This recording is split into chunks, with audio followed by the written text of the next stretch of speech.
बिस्मिल्लाहिर्रहमानिर्रहीम।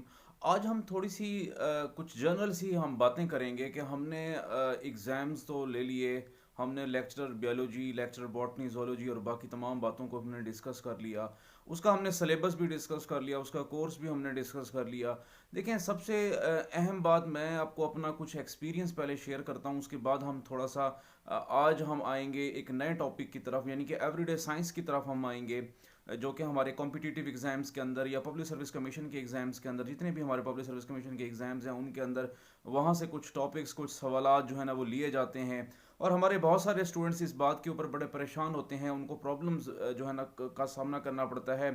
उसकी वजह पता है क्या होती है? उसकी वजह ये होती है कि उनका जो जनरल जो बैकग्राउंड है, जनरल नॉलेज से रिलेटेड बैकग्राउंड या जनरल साइंस से रिलेटेड बैकग्राउंड, वो बहुत ज़्यादा पुअर होता है। अब देखें, एक चीज़ जो मेरे एक्सपीरियंस में आई है वो ये आई है कि जब तक आप कोई अपने एजुकेशनल कैरियर के अंदर या आप अपने किसी जो है ना जॉब के कैरियर के अंदर कोई एक एक एक कॉम्प्रिहेंसिव एग्ज़ाम ना दे दें, तो तब तक आप जो है ना जो वन पेपर लाइक पेपर्स होते हैं जिसमें जिसमें सिर्फ हमारे पास एमसीक्यूज़ पूछे जाते हैं 100 मार्क्स के, या फिर डिफरेंट जो है ना जो हमारे पास वन पेपर की जो वैकेंसीज होती हैं उसके लिए जो है ना वो लिए जाते हैं, तो उसको क्रैक करना मुश्किल होता है। तो कॉम्प्रिहेंसिव जब तक आप कोई एग्ज़ाम नहीं देंगे, लाइक कॉम्पिटिटिव एग्ज़ाम नहीं देंगे, पीएमएस का एग्ज़ाम नहीं देंगे, सीएसएस का एग्ज़ाम नहीं देंगे, और आप डरते ही रहेंगे, आपके अंदर एक साइकोलॉजिकल जो है ना खौफ जब तक मौजूद रहेगा, तो आप ना तो उस एग्ज़ाम के अंदर कभी जो है ना प्लंज करेंगे और ना ही फिर आप वन पेपर को कंप्लीट कर सकते हैं। देखिए, नॉलेज का जो एक्सपोजर है वो बहुत ज़्यादा ज़रूरी होता है। जब तक आपके पास नॉलेज का एक्सपोजर नहीं होगा, आप चीज़ों को क्रैक नहीं कर सकते। आज हम ज़रा इस वीडियो के अंदर कुछ बातें डिस्कस करेंगे, जिसमें सबसे पहली बात मैंने आपके साथ ये डिस्कस करनी है कि जब भी हम जो है ना एवरीडे साइंस को ले रहे हैं और साथ में अगर हम लेक्चर बायोलॉजी, लेक्चर बॉटनी या जोलॉजी को ले रहे हो, तो इनमें कुछ चीज़ें सिमिलर होती हैं और उसमें से कुछ चीज़ें जो है ना उनमें डिफरेंस जो है ना वो लाजमी होता है। आपने ज़रा बारी बारी इन चीज़ों को जो है ना वो अंडरस्टैंड करना है, समझना है, देखना है कि कौन सी चीज़ें हमारे लिए सिमिलरिटी रखती हैं और कौन सी चीज़ें हमारे लिए डिफरेंट।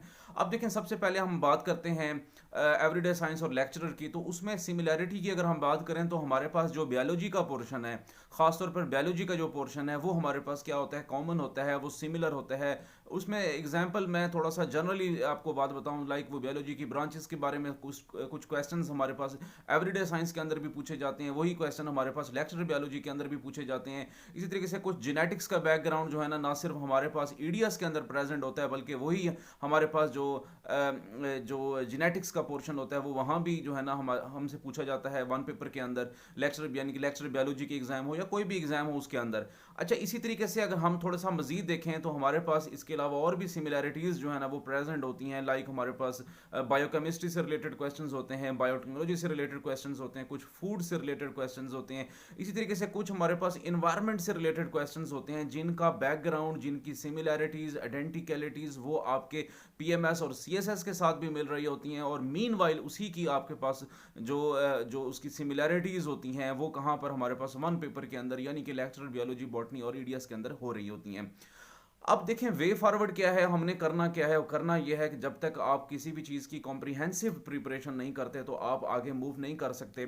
आज मैं थोड़ा सा आपको ना एवरीडे साइंस का भी कॉन्सेप्ट देता हूँ अपने इस वीडियो के अंदर, ताकि आप एवरीडे साइंस को भी अंडरस्टैंड करें और आप अपने अंदर जो है ना एक एक एक मतलब एक मोटिवेशन क्रिएट करें, एक आप अर्ज क्रिएट करें कि आपने जो है ना ओके, इट्स ओके कि आपने वन पेपर देना ही देना है। लेकिन मैं आपसे एक जो है ना मैं आपको एडवाइस करता जाऊं कि आप एक कॉम्प्रिहेंसिव एग्जाम्स की तैयारी भी अपनी जो है ना वो भी स्टार्ट कर दें।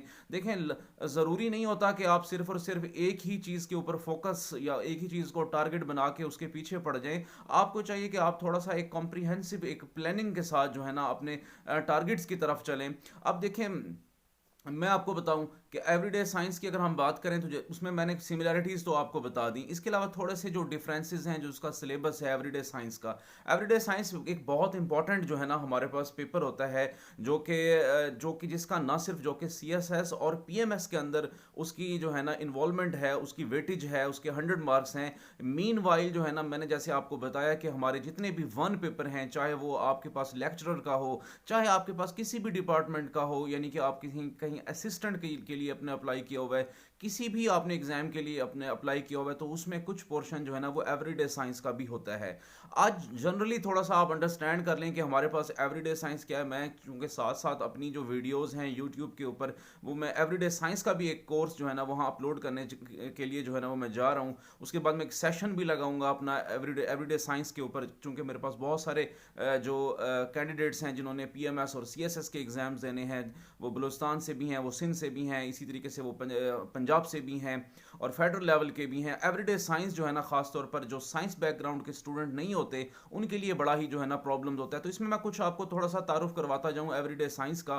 तो एवरीडे साइंस के अंदर सबसे पहला जो हमारे पास पोर्शन होता है वो होता है यूनिवर्स के ऊपर। अब यूनिवर्स के अंदर हमारे पास जो है ना वो एक प्लेनेटरी सिस्टम भी आ जाता है, इसके अलावा अर्थ से रिलेटेड क्वेश्चंस भी हमारे पास मौजूद होते हैं। सन, मून हो गया, स्टार्स हो गए, ये यूनिवर्स है। इसी तरीके से गैलेक्सीज हैं, इसके अलावा बिग बैंग थ्योरी है।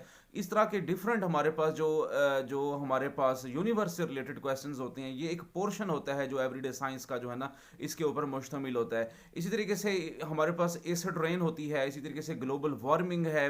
ग्लोबल वार्मिंग के अलावा बाकी जो हमारे पास बायोलॉजिकल पोर्शन है वो भी इसके अंदर जो है ना इंक्लूड होते हैं। लाइक वाइज हमारे पास फिजिक्स, केमिस्ट्री, बायोटेक्नोलॉजी, तो ये डिफरेंट पोर्शंस हैं जो क्या होती हैं हमारे एवरीडे साइंस का हिस्सा होते हैं।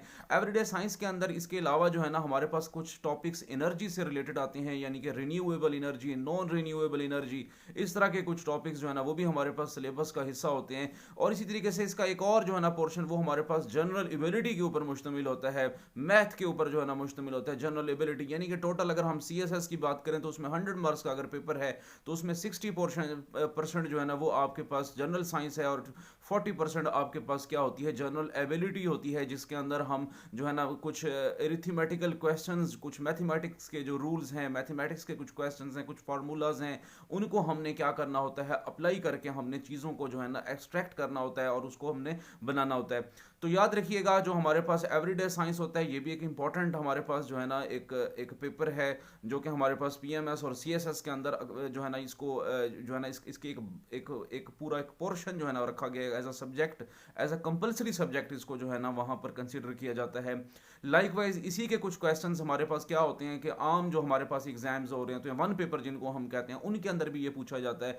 तो आपने करना क्या है, आपने अब जो है ना कॉम्प्रिहेंसिव तैयारी जो है ना अपनी स्टार्ट करनी है। कॉम्प्रिहेंसिव जैसे मुराद ये है कि इन डिटेल, इन डेप्थ आपने चीज़ों को क्या करना है, स्टडी करना है। जब आप इन चीज़ों को इन डेप्थ स्टडी करेंगे तो ऑब्वियसली आपके जो है ना बाकी जो एग्जाम्स होंगे वो भी आसानी के साथ क्या होंगे, क्रैक हो सकते हैं। हमारे स्टूडेंट्स का प्रॉब्लम क्या होता है, हमारे स्टूडेंट्स ये होते हैं कि वो कर्सरी और ख़ास तौर पर मतलब बड़ा मतलब इंट्रोवर्ट होते हैं बहुत सारी चीज़ों के अंदर।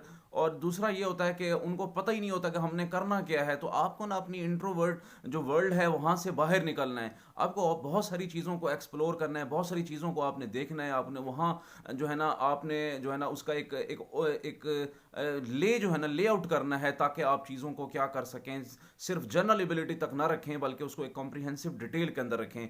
और नेक्स्ट वीडियो के अंदर हम जो है ना एवरीडे साइंस को ही आगे लेकर चलेंगे। एवरीडे साइंस के डिफरेंट टॉपिक्स को हम डिस्कस करेंगे ताकि एवरीडे साइंस के जो स्टूडेंट्स जो हमारे पास PMS और CSS की प्रिपरेशन करने के लिए जा रहे हैं और ख़ास तौर पर ऐसे स्टूडेंट्स जिनका साइंस का बैकग्राउंड बिल्कुल भी नहीं है, उनके लिए जनरल साइंस और एबिलिटी जो है ना वो एक आसान सब्जेक्ट के तौर पर जो है ना सामने आना चाहिए। होपफुली कि आपको ये मेरी वीडियो पसंद आई होगी। अगर आप चैनल के ऊपर नए हैं तो आप इसको सब्सक्राइब करें और सेशन भी आप ज्वाइन कर सकते हैं।